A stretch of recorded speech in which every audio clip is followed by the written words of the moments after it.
Good day, grade 10 students. I hope everyone is okay sa kanilang mga bahay. So for our lesson for today, we'll solve percentile rank. The percentile rank associated with the data value represents the percentage of data in the distribution that lie below or above it. So to find the percentile rank, ito yung gagamitin nating formula. Okay? Pero bago yun, para lang malinaw sa lahat.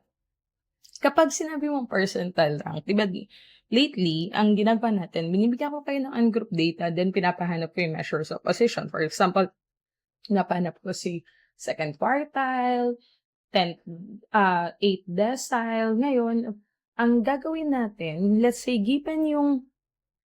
instead of given yung ungroup data, ang mangyayari ay, given yung data value, hanapin mo yung percentile rank nung data value na yun with reference to the ungroup data. So, instead of having percentile or 52nd percentile is equal to, sabihin natin, 28, ang mangyayari ngayon, hahanapin mo ito. Okay? So, baligtad. Baligtad lang po yung sitwasyon. Mas madali itong intindihin mamaya sa example. Don't worry. Okay?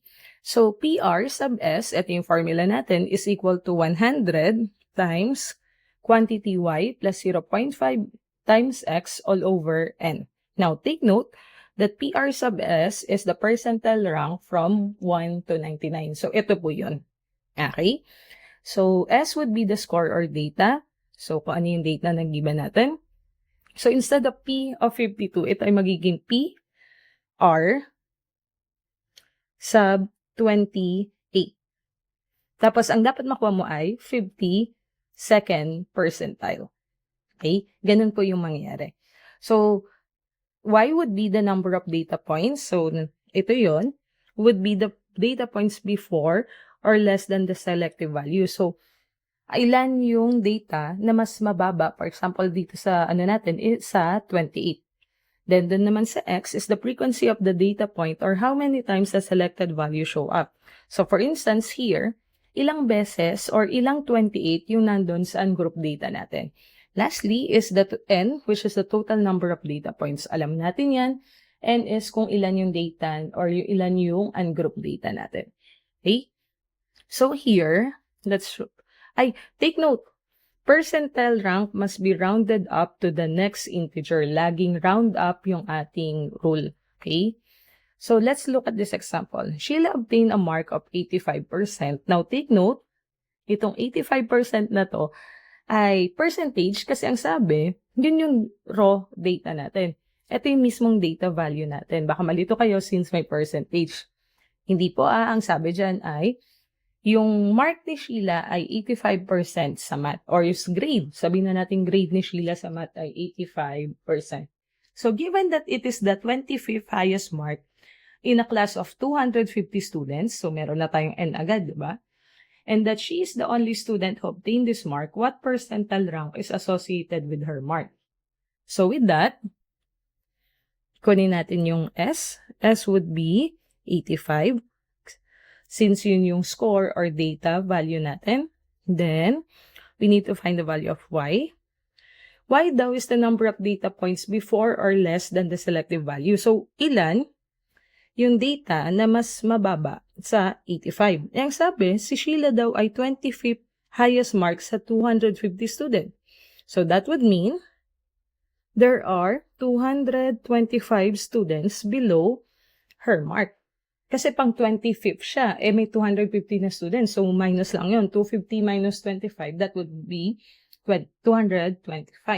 Then, lastly, next would be the value of X, which is kung ilan yung nakakuha ng 85 doon or ilan yung 85 doon sa ating ungroup data. So, dito, ang sabi naman, she's the only student who got that mark, which means X equals 1. Then, yung N, nasabi na natin kanina, there are 250 students. So, from here, solve na lang po tayo.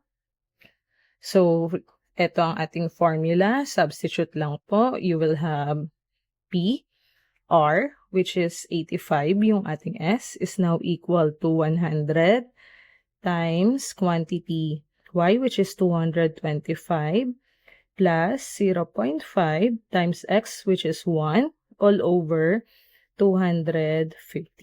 Now, take note, sinubstitute lang po natin yan. So, S, 85, ito yon. 100, kasama yan talaga sa formula. 225 is the value of y. X would be 1. Now, take note din yung 0.5 kasama talaga yun sa formula. Then, 250 is the value of n. So, from here, since pwede naman tayo mag-calculate, let me set up my calculator first. So, since pwede naman kayo mag-calculate or sa exam saka sa C2 work, let's use our calcula po.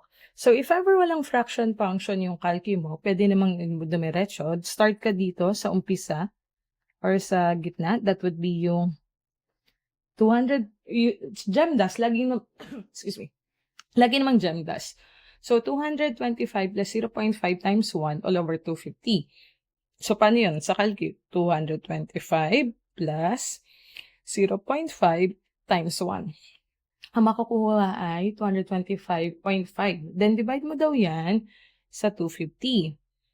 Wait. Mali. Dapat in-equate ko muna. 225 as 0.5 times 1 equals 225.5. Then, whatever is the answer would be divided by 250. Yun yung pagkakaiba kanina, kaya mali yung nakuha natin. So, that should be 225.5 divided by 250, which is 0.902. Then, whatever is the answer, times sa 100. So, PR sub S is equal to 90.2. Now, if yung calcu mo naman ay may fraction function, so 100 times fraction 225 plus 0.5 times 1, arrow key lang, 250. That would be 90.2. Tiwala naman ako na kaya nyo na yung sa calculator na part.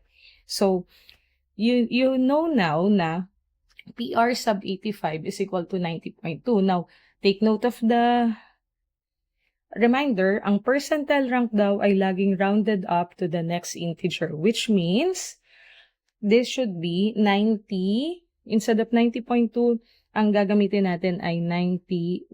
Or ito yung ating 91st percentile or P sub 91 or 91st percentile rank ng ating data.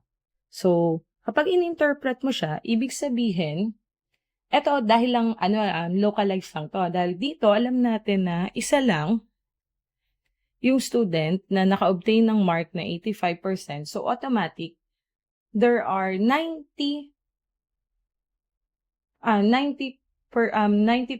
nung ating ay mas mababa doon sa 85. Then, meron naman tayong 9% na mas mataas doon sa ating data.